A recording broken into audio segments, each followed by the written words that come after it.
अस्सलाम वालेकुम नाज़रीन, अबियार प्रोडक्शन में खुशामदीद।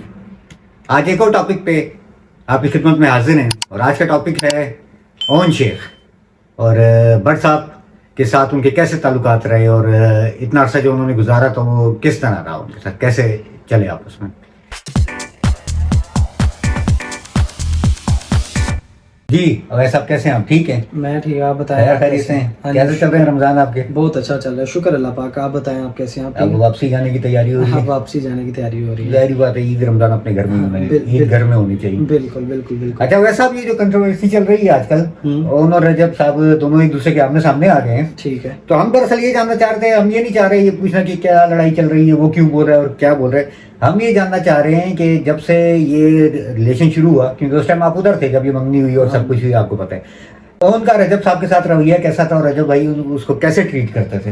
हाँ, उनका फर्स्ट ऑफ ऑल तो रजब भाई के साथ भाइयों वाला रिलेशन था, ठीक है। ठीक है। मतलब जैसे छोटे भाई ट्रीट करते हैं ना, बड़े भाई छोटे भाई को ट्रीट करते हैं, फिलहाल उनका ऐसा रवैया था आपस में, ठीक है। गपशप लगाना, बातचीत करना, जो बात होने डिस्कस करना, अगर कोई काम वगैरह तो वो करवाना, सब कुछ। मतलब जारी बात है, अगर रजब भाई को सब जानते हैं, सोशल मीडिया इन्फ्लुएंसर है, तो आपको पता है जो सोशल मीडिया इन्फ्लुएंसर होता है वो उसने जारी बात है एक कॉल करनी है, काम वगैरह सब कुछ हो जाना है। अच्छा मिसाल के तौर पे आप कह रहे हैं एक काम कॉल करनी है और काम वगैरह हो जाना है, आप कहते हैं भट्ट साहब उनके काफी काम वगैरह करते हैं, मिसाल के तौर पे क्या क्या काम करते हैं? मतलब ये है कि अगर कॉन्सर्ट वगैरह आपको पता है, जारी बात है, अब फिलहाल कॉन्सर्ट वगैरह पे हम जाते हैं, ठीक है। पहले जब नहीं थे, पहले नहीं कॉन्सर्ट पे जाते थे, अब खैर रजब भाई के साथ वायरल वगैरह हो चुके हैं सब कुछ, अब कॉन्सर्ट वगैरह पे भी जाते हैं, ठीक है। जारी बात है, अगर आप रजब भाई के साथ रहे हो तो हर बंदा आपको इन्वाइट करेगा, यार क्या हो हमारे कॉन्सर्ट पे आओ, सब कुछ करो। अच्छा ठीक है। और उसके बाद दूसरी बात ये कि काफ़ी मतलब हेल्प वगैरह सब कुछ करना, गाड़ी वगैरह लेके जाना। गाड़ी लेके जाना मतलब क्या है? नहीं, गाड़ी रजब भाई मतलब उनकी गाड़ी संभाल करने के लिए ले जाते थे और वो कभी उन्होंने किसी चीज का मना नहीं किया, ये कहना चाह रहे हैं? बिल्कुल बिल्कुल बिल्कुल। बाकी यही कहूँगा कि उनका जो उनके साथ रवैया था ना, वो छोटे भाइयों की तरह था। उन्होंने हमेशा मतलब प्यार के साथ उनको ट्रीट किया है, शादी से पहले भी, निकाह से पहले भी और शादी के बाद भी, ठीक है। जहाँ तक बात रही, अभी फिलहाल इस बात का ये नहीं पता चल रहा कि अब किस बात पे कंट्रोवर्सी हो गई है, क्यों हुई है, क्या हुआ है, ये नहीं पता चल रहा। नहीं मतलब जाहिर बात है ना, आप देखें वो रिलेशन एक मामला खत्म होने वाला है तो उसमें तो बात सारी, तो क्या उनके दिल में भी ऐसी उनकी रिस्पेक्ट थी भट्ट साहब की, या वो बस मजबूरन रिस्पेक्ट करते थे? नहीं, रिस्पेक्ट थी रजब भाई के दिल में उनके लिए, बहुत ज़्यादा रिस्पेक्ट थी। रजब भाई ने आज के तक किसी के सामने ये नहीं किया कि बाहर से वो अगले बंदे की रिस्पेक्ट करें बट दिल से ना करें, ये तो मैं ओन की बात कर रहा हूं। ओन भी रिस्पेक्ट बहुत करते थे, सीधी जो बात है। फिलहाल ये मामला तब हुआ है जब रजब भाई का अफेयर सामने है, सीधी जो बात है, तब ये लड़ाई वगैरह सब स्टार्ट हुई है।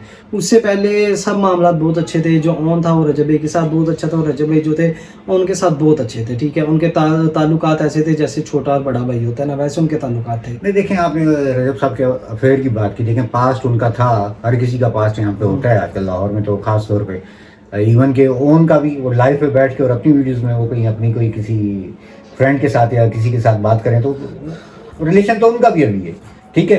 तो इसमें एक बंदे को वो करना, क्रिटिसाइज करना कि नहीं जी वो अपनी अगर जुबान से मान रहा है और कह रहा है कि बिल्कुल मेरा रिलेशन था, मुझे वाइंड अप करने में टाइम लग गया, तो एक जो इतना बड़ा यूट्यूबर है उसका तो इस तरह के ताल्लुकात, उसके पीछे तो लोग रहते ही होंगे।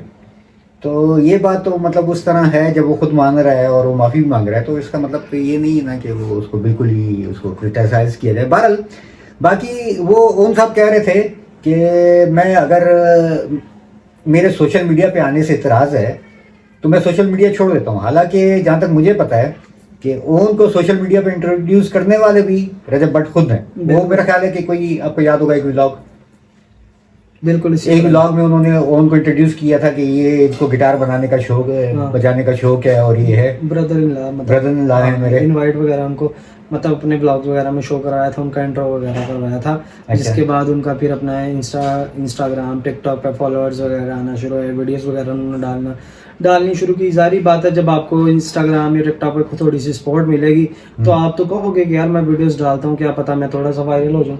जाहिर बात है, उसके बाद ओन भाई ने अपना वीडियोस वगैरह डालनी स्टार्ट की, उनका पेज थोड़ा सा और वायरल हुआ और उसके बाद उन्होंने वीडियोस वगैरह बनाना स्टार्ट कर दिया, वो भी सोशल मीडिया पे एंटर हो चुके, ठीक है। उसके बाद टिकटॉक लाइव भी उन्होंने स्टार्ट कर दी। जाहिर बात है, टिकटॉक लाइव में पैसा है तो उन्होंने वो भी स्टार्ट कर दी। अब फिर उसके बाद इनके ये मामला वगैरह स्टार्ट हो गए हैं, इनकी आपस में लड़ाइयाँ वगैरह हो गई हैं। अब अल्लाह बेहतर जानता है कि क्या बनेगा यार। अच्छा, मतलब ये कि ऑफ द कैमरा वो उनको बहुत सपोर्ट करते रहे, लोगों को कहते रहे कि बात है, जब रजब भाई की बिना पर उनको जानते थे तो इनवाइट तो करते हैं, जारी बात है। मतलब व्हाट्सएप की वजह से उनको चैन मिला है जितना सारा फेम। जारी बात है यार, अब वरना वो उनको अगर वो व्हाट्सएप के ब्लॉग वगैरह में ना आते, मतलब वो अपना इंटरव्यू वगैरह ना करवाते तो आज कौन जानता उनको, आप खुद बताएं। अच्छा, तो अब आपको क्या लगता है कि ये फेम उनका बरकरार रहेगा या वो रजब साहब से अल्लाह ना करे वो अलहदगी हो जाए उनकी? अभी तो स्टार्टिंग है, बीच में मामला संभल भी सकता है। अगर अलहदगी होगी तो ये फेम जो है वो बरकरार रहेगा इनका, उन साहब का? अल्लाह बेहतर जानता या है। जो लोग इनको सपोर्ट करते थे, जो प्यार करते थे, वो इनके अगेंस्ट हो जाएंगे?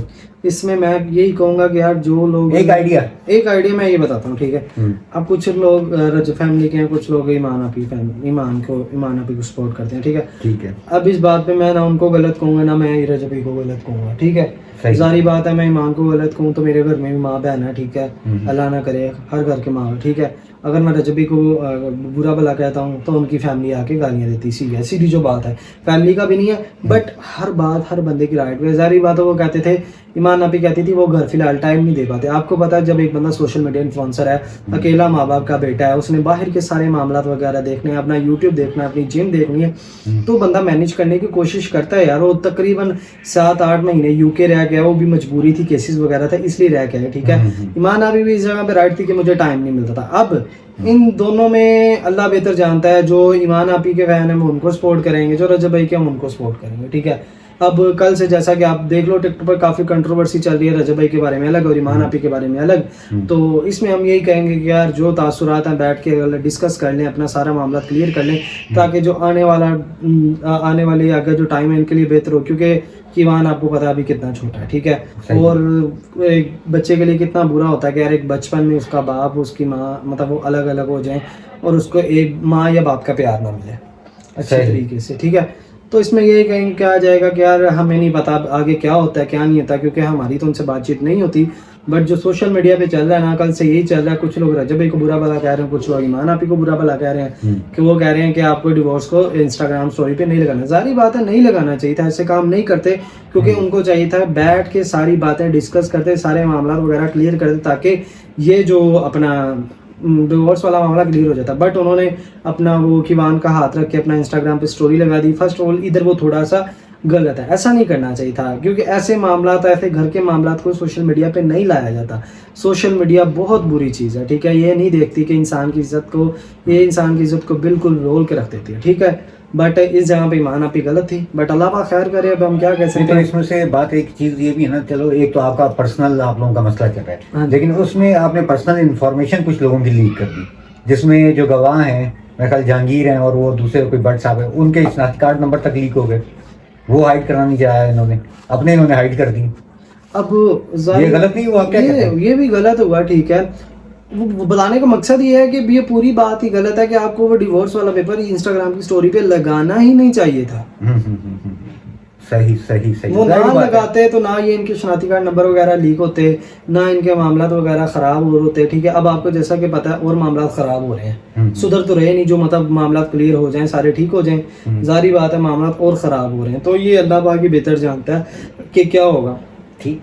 बट सब कहते हैं कि ईमान बड़ा बख्त वाला बच्चा है, बड़ा उसने आते ही जो है ना अपने मामू की गाड़ी चेंज कराई। अब ये परसों मैं आपको बात बताता हूँ, परसों बट साहब के मैं वही बता रहा हूँ, वही बता रहा हूँ। बट साहब के भी ये अल्फाज हैं, बट परसों जो रेहान तारी का पॉडकास्ट है उसमें उन्होंने यही कहा है कि जब वो अपना उनका कीवान इस दुनिया में आया है, उनको जो उनके दोस्तों ने सलामी वगैरह दी है, उनके जो अपना अली भाई ने सलामी वगैरह दी है, तकरीबन 25-30 लाख बनती है। वो तो सिर्फ काउंट कहा, सिर्फ मैं दोस्तों की सलामी, हाँ दोस्तों की।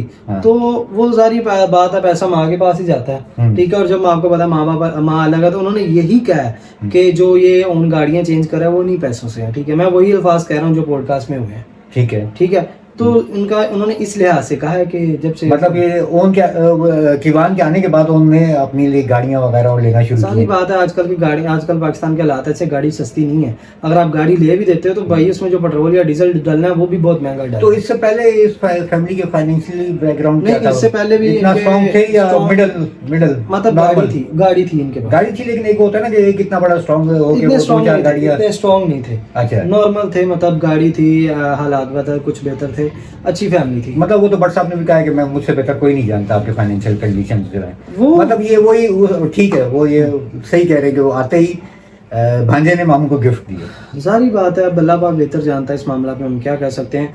बट जो मामला सोशल मीडिया से कल पे चल रहे हैं, परसों से चल रहे हैं, वो तो बेहतर नहीं है, डिवोर्स, अल्लाह करे इनके मामला सही हो जाए, ये ऐसी मामला बात सारे है। क्लियर हो जाएं, ताकि यार जारी बात है अब आगे बहुत ज़िंदगी बड़ी है। चलें जी, ठीक हो गए जी। तो ये थे अवैस सत्तार, ये कुछ उस फैमिली के बारे में जानते हैं, इसलिए इनसे कुछ हमने ये इंफॉर्मेशन ली, नॉलेज लिया। बाकी अल्लाह करे बट साहब के मामला सारे जल्दी से जल्दी दुरुस्त हो जाए, क्योंकि इस नोटिस के बाद भी टाइम पीरियड होता है, 3 महीने का टाइम पीरियड होता है, 3 नोटिस देने पड़ते हैं, उसके बाद फिर एक दफ़ा कोर्ट में जाना पड़ता है, मजिस्ट्रेट के सामने दोनों को जाना पड़ता है, वहाँ वो रजामंदी भी पूछते हैं, और उनकी अपनी भी कोशिश होती है कि डाइवोर्स की शरह पाकिस्तान में बहुत ज़्यादा है, तो ये ऐसे मामला सुलह की तरफ चले जाए। तो अल्लाह पाक करे, अल्लाह बेहतर करे, ये रिलेशन बच जाए, क्योंकि इसमें सबसे ज़्यादा इफेक्ट जो होगा वो किवान को ही होगा। तो अल्लाह इस फैमिली को हंसती खेलती सेहत वाली तंदुरुस्ती वाली ज़िंदगी के साथ आबाद रखे, शाद आबाद रखे। मिलते हैं एक और पॉडकास्ट में आपके साथ, जब तक अपना ख्याल रखिएगा। वीडियो अच्छी लगी हो तो चैनल को सब्सक्राइब कर दें, लाइक कर दें, शेयर कर दें। अपना ख्याल रखिएगा। अल्लाह हाफ़िज़। अल्लाह हाफ़िज़।